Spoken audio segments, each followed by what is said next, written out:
Carney, who's the ex-governor of this, the Central Bank of England, very prominent. He was recently speaking at the Columbia Climate School, and that's like the first. They're very proud of themselves that they have the first climate school in the country. And so let's give a shout out to what they're trying to do. That the world will need between 80 and 90 trillion, that's like trillion with a T, of private climate finance over the next 30 years to get us to anything close to net zero by 2050, which is not that far away.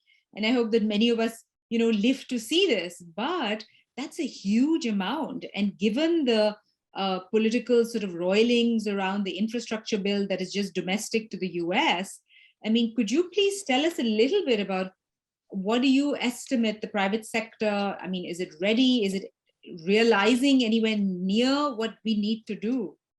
That's a wonderful question to ask. It's sort of the, I guess, trillions of dollars question.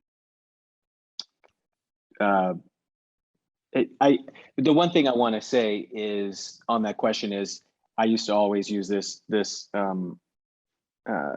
when people would talk about investment, particularly in protection and investment in communities around climate, is what's the cost if we don't act, right? It's always the flip side, right? It's 80 to 90 trillion, but the cost if we don't act, if you can actually calculate human suffering and everything else, which I have lots of issues with economists trying to calculate that, it is incalculable.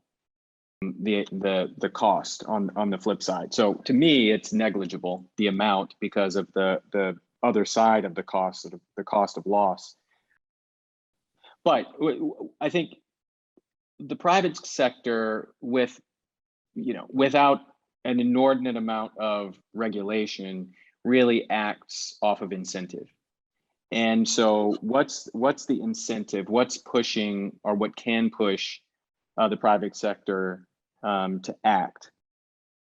On one side, particularly on the finance side, and the investment side, particularly investment in real property and that sort of thing, which is some of what we were talking about, is insurance. And insurance is starting to lead the way in transforming investment. I think risk is being taken into account much more than it has in the past, and I think it has accelerated over the past few years.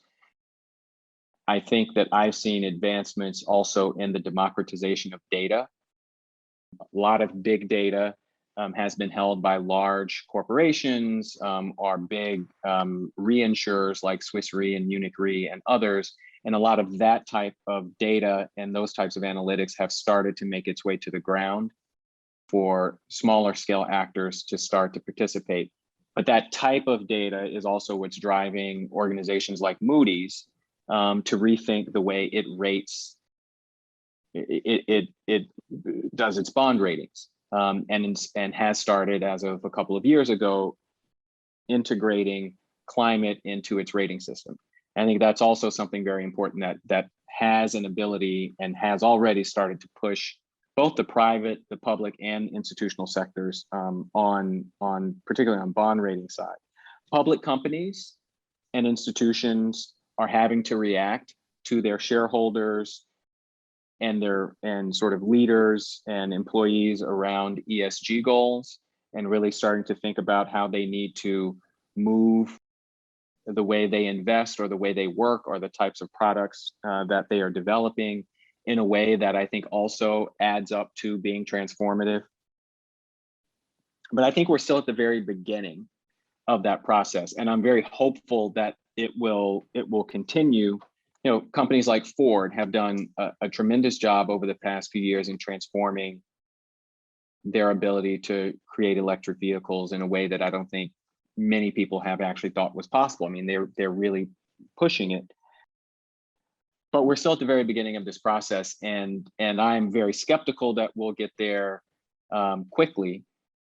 But I am optimistic in what I have seen thus far, although I don't think that the action collectively between the private sector, the public sector, and institutional actors is going fast enough to catch up with the effects that we're already starting to see, and a lot of the issues that we're seeing with human suffering because of it. So I mean, that's another, I guess, to the end call to action of how do we push that forward. A lot of this, advise business or work at companies or corporations that can act. And I think that's what it's going to take. So optimistic because I'm seeing change, pessimistic because of where we are right now and all that needs to happen immediately. It's sort of a tension of what we see today versus how fast we're acting.